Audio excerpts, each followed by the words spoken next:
श्री राधे महाराज जी, आपके चरणों में कोटि कोटि प्रणाम। महाराज जी, ईश्वर की कृपा प्राप्त करने के लिए आसान व प्रभावी तरीका क्या है? नाम जप। भगवान की कृपा प्राप्त करने के लिए मन क्रम वचन छाण चतुराई, तो भजत कृपा करिहे रघुराई।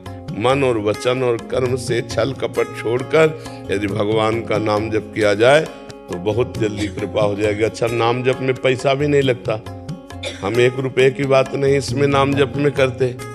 नाम जप में नहाने धोने की भी कोई बात नहीं। जो हो, जहाँ हो, जैसे हो, जिस स्थिति में हो, बस उसी स्थिति में राधा राधा राधा जपो।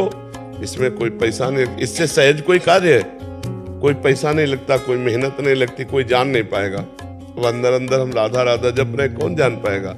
इसी से भगवान की प्रसन्नता होती है।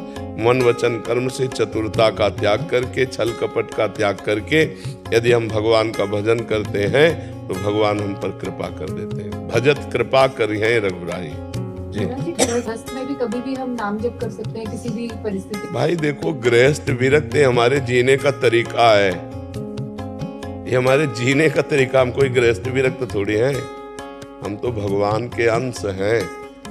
हमारे कर्म बन बिगड़ गए तो हम कोई स्त्री बन गए, कोई पुरुष बन गए, कोई गृहस्थ बन गए, कोई विरक्त बन गए, लेकिन है तो भगवान के अंश। तो भगवान का भजन करने में ना गृहस्थ बाधक है ना विरक्त साधक है। जो भजन में लगा वही भगवान का साधक है। गृहस्थ होकर यदि नाम जप कर रहा है, अच्छे आचरण कर रहा है, तो संत ही है वो, संत लक्षणों से होता है। तो इसमें ये बाधक नहीं कि हम गृहस्थ हैं तो भगवान का नाम कैसे जप सकते हैं। जवान से नाम जपने में क्या गृहस्थी रोकती है?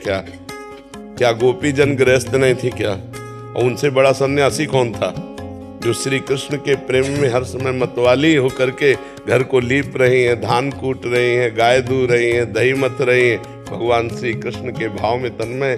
क्या पावन गृहस्थी है, क्या मंगलमय गृहस्थी है। तो ये गृहस्थ धर्म कोई बाधक थोड़ी है भगवान की प्राप्ति में। बाधक है जब भोगा शक्ति प्रबल बुद्धि है तो भी बाधक है, नहीं तो साधक ही है।